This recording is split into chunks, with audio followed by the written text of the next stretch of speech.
besties, it's me, Tess. So I know I'm like super late to this trend of like books, like my top, I think I'm gonna do top 10 books of 2021 because I think it's like what, January 6th today, so happy new year.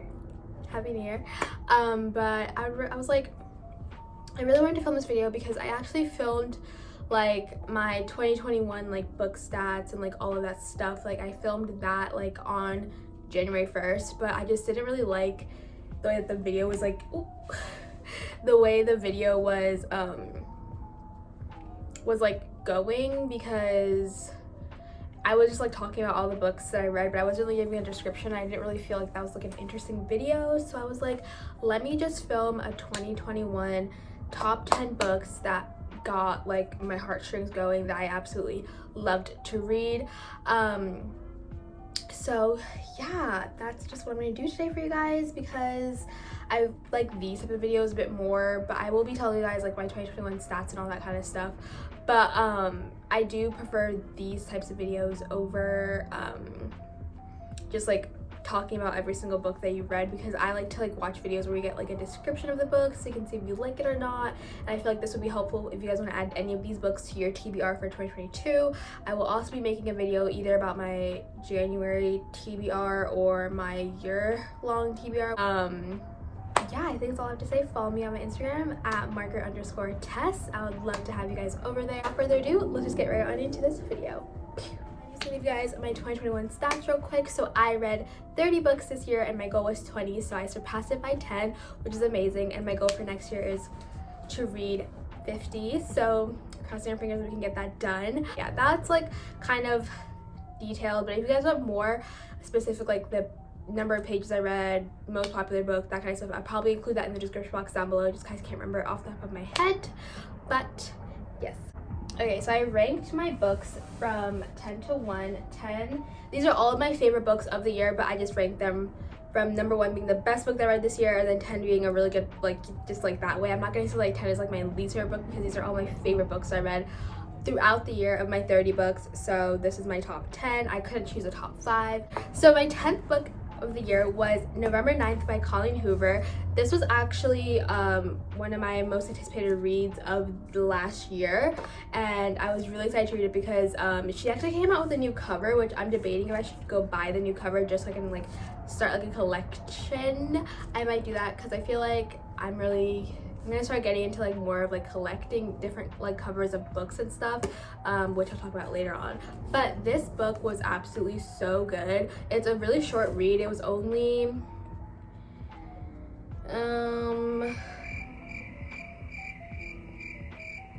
200 and something. It was under 300 pages, and it basically tells the story about Fallon and Ben, and like their kind of like love story. They meet on November 9th every single year and at a specific restaurant every November 9th, but they don't have any communication with each other any time of the year besides that day, which is November 9th.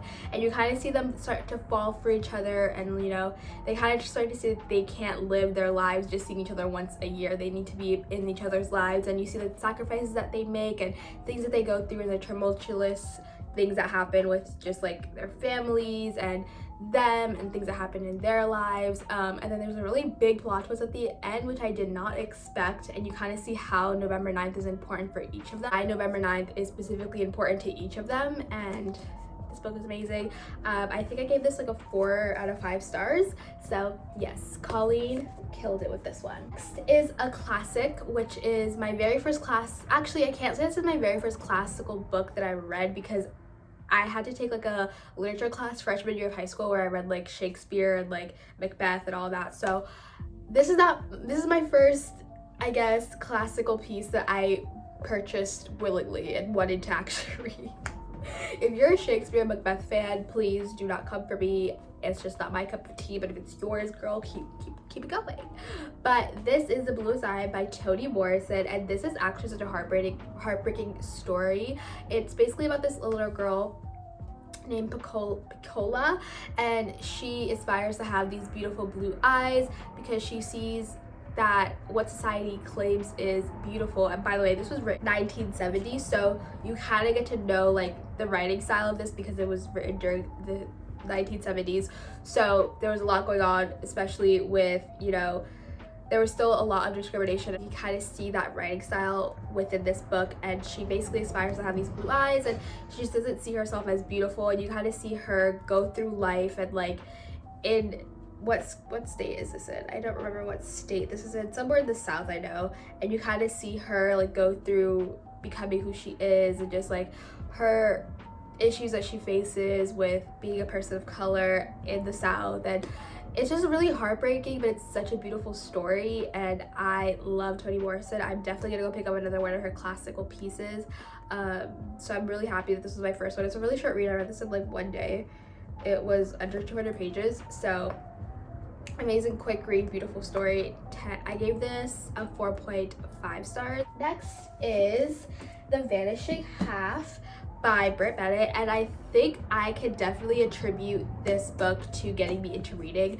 This wasn't my first book that I read when I started reading, but this was the first book that intrigued me enough to want to continue reading and like reading more stories and stuff, and it was absolutely amazing. It's a fictional book about this family that you kind of like see. It's surrounded, the plot is, it's not very plot heavy. It's more of like you're seeing specifically these two twin sisters go through their lives, and then them growing up, and then them separating from each other. You see that one sister takes one life and another sister takes another life, and they're completely different, because one sister, she like leaves her like hometown, and she just doesn't want to have anything to do with her family because she is they're both light-skinned girls, but she begins to start passing as white. So she kind of goes through her life with this big secret that she's actually a Black woman, and she has a kid and a family in this very like high-end neighborhood, and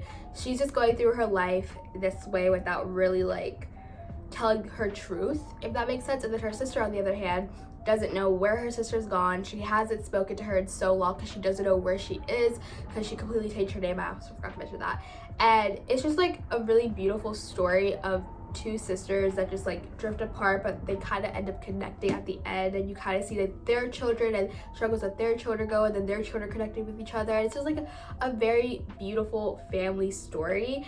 And I wouldn't say there's like I mean, you could say there is a main plot to it, but there's so many other like events that occur within the story that is just so beautiful. So I gave this a 4.5 stars. Actually the second to last book that I read in 2021, which was 11 Other Words by Christina Lauren, and now I can see why this book is literally in everyone's top 5, top 10 books of the year. This book is so beautiful. It has a trope of not enemies but lovers.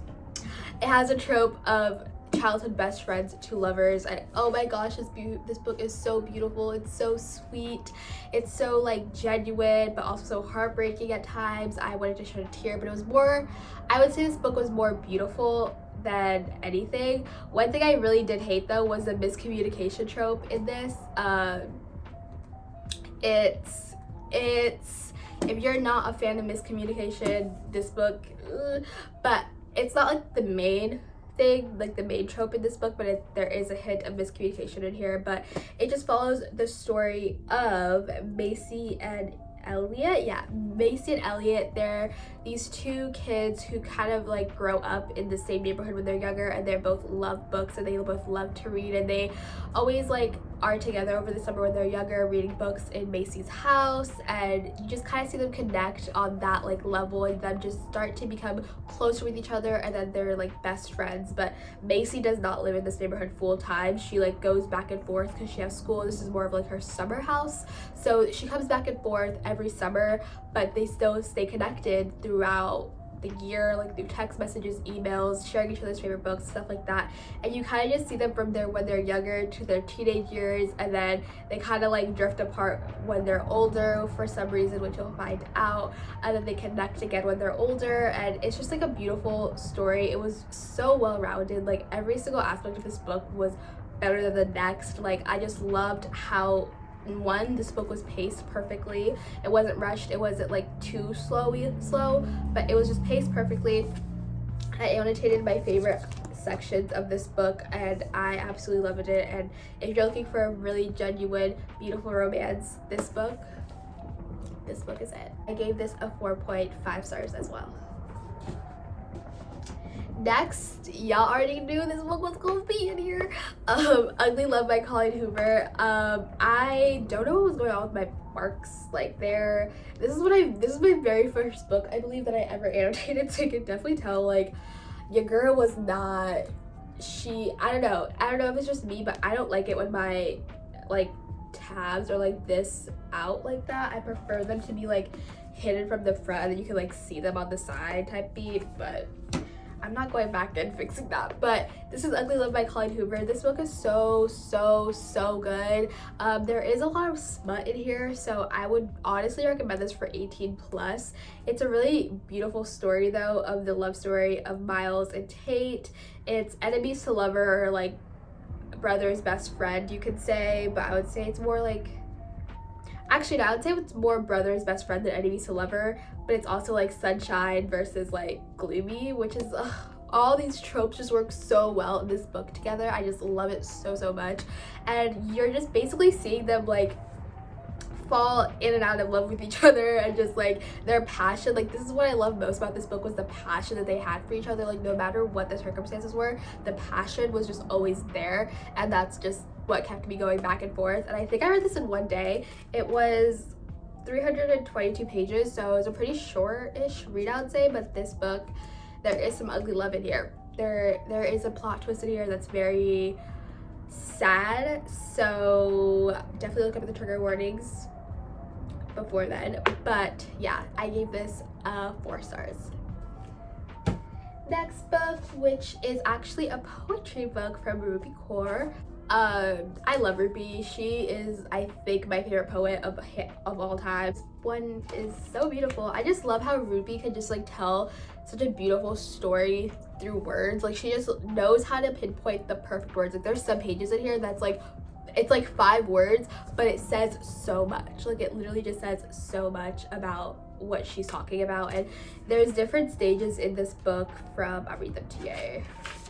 Mind, heart, rest, and awake. And they're all different sections, but they all relate to like one main story, which and the illustrations in this book, y'all, I love Ruby Kaur.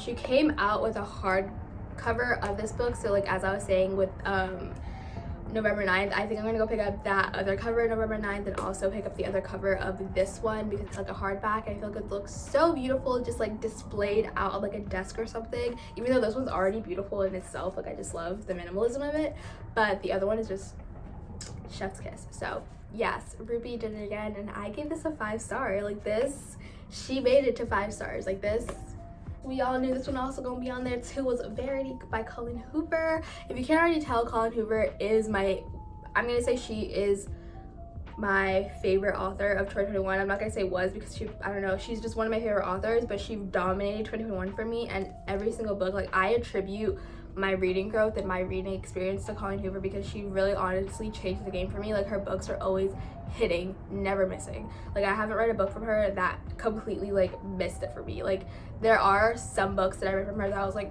okay, but they all like hit in some aspect, and this was nonetheless.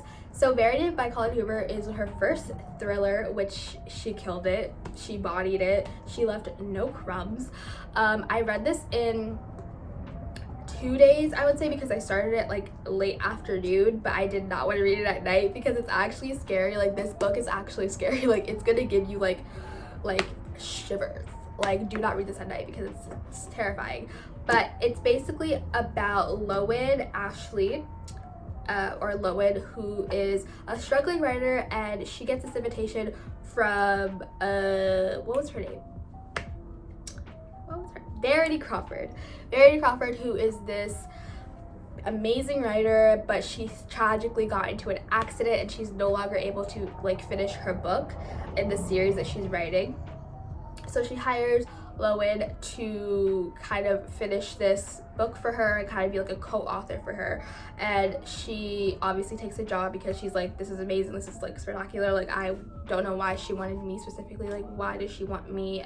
There's so many other authors out there that are like amazing. So she takes this job, but she realizes that she has to kind of get to know Verity in a more intimate, more like close environment. So Verity's husband, what was his name? Jeremy, I think? Yes, Jeremy invites her to just come over to their house, stay a couple nights to just kind of like go through Verity's like, I guess, inventory in her like office, just to kind of get to know her writing style, who she is, how she likes to write, that kind of stuff. And Lowen, Miss Girl, finds some things in there and she's spooked. And you know, you just kind of like see, you kind of get to go inside the mind of Verity, which I don't ever want to go inside the mind of Verity ever again. Like, I'm tired, I'm done, I don't want to know anymore. But it was a really good book. The ending is still like with me today because it's kind of like a self-interpretation type of ending where you have to like interpret what you believe is true and what you believe is not true. So I give this a 5 out of 5 stars, so definitely go check this out. Last 3 books. So my top 2 I still do not know, but I'm just gonna say it in the order that I think, even though I'm not sure. But I'll tell you my third favorite book of the year, which was It Ends With Us by Colin Hoover. Oh my gosh, this is so bad, guys. Like, all of her books are in my top 10. I just love Colin Hoover. Like, I don't know, like I appreciate her writing so much. So It Ends With Us by Colin Hoover. This book was my very first Colin Hoover book.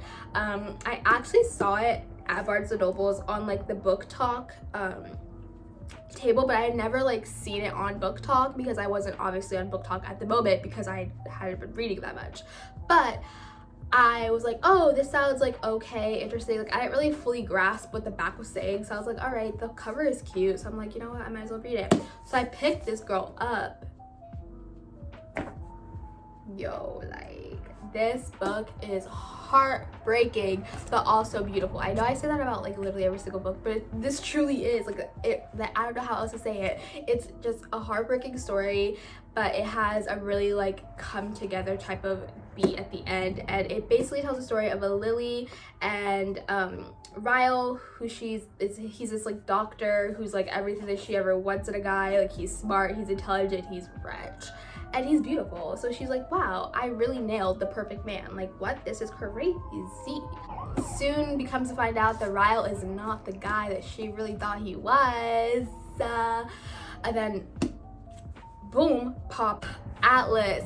Oh my gosh, all I can say is Atlas is my favorite book boyfriend ever. He is the moment. And Atlas, who she used to have this beautiful, enriching, out of this world romance with, and when she was a child, just suddenly reappears in her life, and now she's like, whoa, Atlas is here, but I have Ryle. But you may think that it's about her choosing between Atlas and Ryle, but it's not. I'm not gonna say why, but this book is beautiful. It's a 5 out of 5 stars. The Song of Achilles. Okay, so this is so high up on my list, on my book list, because I genuinely was not expecting to love this book at all. Let me tell you why. So I'm not really into Greek mythology like that. Like, I feel like it's a very complicated thing that you have to know, and I was scared to get into this book. So I'm like, I don't know that much about Greek mythology. Like, I only know the basics of it, and I was expecting to be completely lost. And the first 100 pages I was kind of like, is this really are we, but after the 100 pages I was hooked, and my heart was taken out of my chest. I had to be resuscitated, and then I was brought back to life with tears in my eyes. But let me tell you why. So the Song of Achilles, you guys probably know, is a Greek mythology retelling of the love story between Patroclus and Achilles, and you kind of just see them grow up together and fall in love with each other, and just it's just so beautiful. And if you know the story of the Song of Achilles, or if you know the story of Achilles, then you kind of already know how it ends. but I didn't know that. So I was not expecting to know how the ending was. Like, I was not expecting that in the slightest bit. I know I said Atlas was my favorite book boyfriend, but Patroclus is honestly my ultimate book boyfriend. Patroclus, then Atlas. That's what I can say about my like top book boyfriends. But this book is so beautiful. And if you're not really aware of like who the people that are being addressed in the book, because they all have like kind of similar names in a way, so it can be kind of confusing, but this was really helpful that she included like a description of each of the people that she was talking about. So like if you get confused, like, oh, this is so and so, so you're not like, oh, who is she talking about, you know? So I really enjoyed that aspect. It was really easy to go with. The writing was absolutely spectacular. I definitely want to read more from her, so definitely check out the Song of Achilles. Not least, the 7 Husbands of Evelyn Hugo. I think the reason this is my top book of the year is because I just loved every bit of this book. I ate it up. Every aspect of this book, I ate it up, left no crumbs. I was hooked from the beginning, and I need to read it again. Like, I'm probably gonna read it again soon because this book was just so amazing. So Evelyn Hugo is that girl. She is the moment. She is that girl. And if you didn't know, now you know. So she is that girl. So this book is about the fabulous, amazing Evelyn Hugo, who is the Hollywood actress, and she is sitting down to do this interview with, what was the girl's name? Monique. And she basically just wants to do a one last like hurrah to just tell her story from beginning to end without anyone chiming in, without anyone interpreting anything. She just wants it to be the way that she says it, and she just wants to like put all the rumors to end, and she just wants to reveal everything, like a tell-all. Basically, this is the tell-all of Evelyn Hugo's life, and you just basically go through her life, why she had 7 husbands, what each 7 husbands was contributing to her life, and why she had so many husbands, because you'll find it at the end, girl. With Evelyn Hugo, she is that girl. She's that girl. When she wants something to happen, it's gonna happen. Okay. So I just love Evelyn Hugo. When she's telling the story, she's at her really like old age. There's so much heartbreak in this book. Like, I cry. I've never cried more reading a book than I've been reading this book. Like, I've cried so many times, so many chapters. I had to have Kleenex on deck because this book was so sad. But this was an amazing book. I gave it a 5 out of 5 stars. So that is my top 10 books of 2021. I hope you guys check out some of these books. Let me know what your top book was for 2021 down below. Thank you guys so much for watching this video, and I'll see you guys for the next one. Bye, guys.